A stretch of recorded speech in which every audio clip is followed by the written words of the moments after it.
the thing that I'm hearing from a lot of people is that Austin's so expensive, and then that you have interest rates that have gone up. So people are like, oh, it's even more expensive. I don't want to buy in Austin right now. So the question I have, and this is going to lead to a couple things here.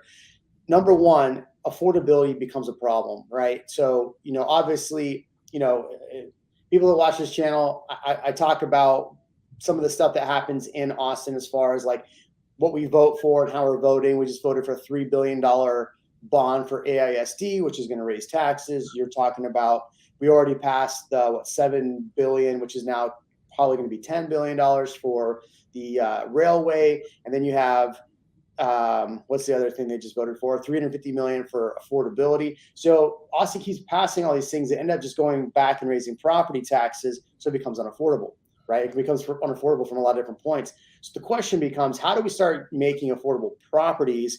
And you actually have, and I don't know that your place is affordable, but you have Icon, who is a company that's now going to be building in Georgetown, a whole community with Lennar. It's 100 homes, but you have your new community. Tell us a little bit about this and like what the goal is with new.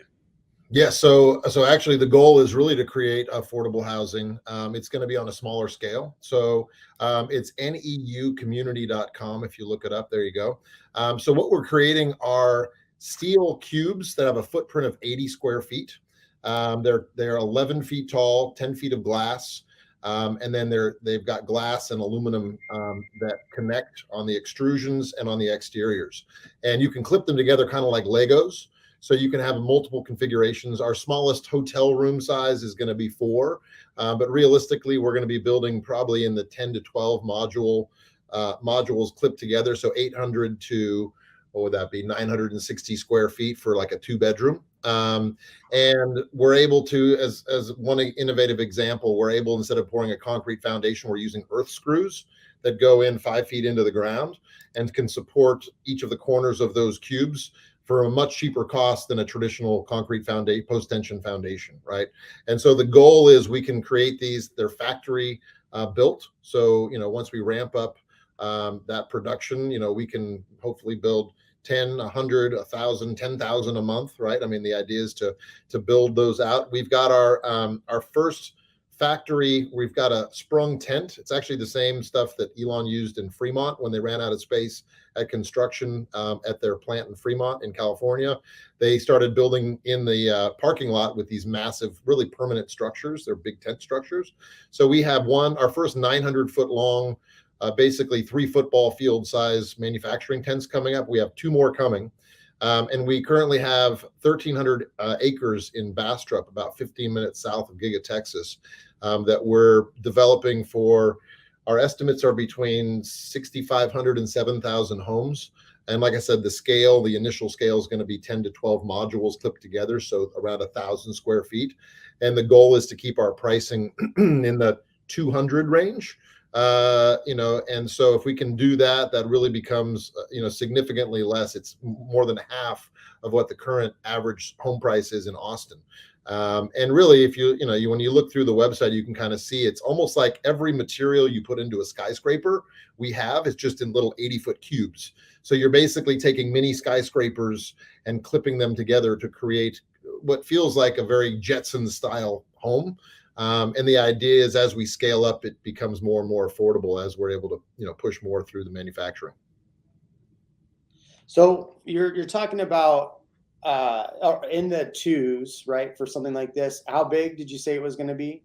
So really, we can go up to 24 units on one level. That would be the largest footprint. We can go up to 3 stories tall without any external supports, just clipping them, roof to floor. And then really all 4, or I should say all 6 sides, are an opportunity to expand up, down, side to side. So the applications for this, for example, floating above a floodplain, we have a lake property, and having catwalks connected, but being out of the floodplain to be able to build these suspended. You can, like I said, put them on earth screws and forego a concrete foundation. So you can go up to 24 basically on one level, but we're probably looking at 1-story, 10 to 12, most likely 12 of these cubes attached as what we're going to initially start putting out into the community. And then if you look through the community, you'll see we have a really unique, it's almost like community as a service. We've got some partnerships. I don't know how many we can name right now, but basically we have mini groceries within the neighborhood, within pods. We're going to have daycare. We're going to have hair salons. We're going to have all these grab and go shops that you're going to have within a community, so that you really never have to leave your community. And it's all connected through bike and walk lanes. We've got an amphitheater on site for about 1,000 people for concerts that we've actually just took a video. I can't share that yet, but our development of the site is really coming along. And I think, factory built is what you have to keep up with the future housing demand, with the human population growth. And so there's enough space for a lot of people to get into it. You mentioned Icon. They've got a really interesting plan with these 3D printing machines that print in concrete. And I think there's space for them. There's Boxable that, folds up and folds down these houses that can be, put up rather quickly. I think ours is extremely robust.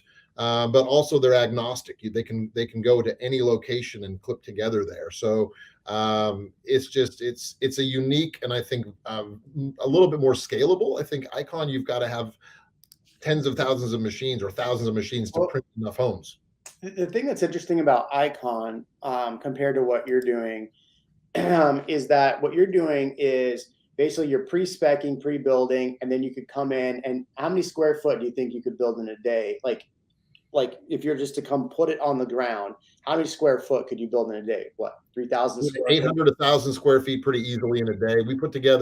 We had a 4-module in our Pflugerville showroom. Yeah. And it actually took longer to get it in through the bay doors because they weren't tall enough to clip them together. It came together in like 4 hours. Yeah. And between the connections, you have plug and play, like red to red, blue to blue. So all your utilities, you don't need skilled plumbers, electricians to put them together. They literally clip together with color codes, and you just need skilled plumber and electrician to connect to your wastewater and your electric at the source. So there's a lot of ways we've streamlined this to be able to install these homes a lot quicker than a traditional build. The way we liken it is, to use a Tesla reference, you don't get your Tesla shipped out to your house in boxes and they put it together in your driveway. But that's how we build houses, the same way we built them for hundreds of years.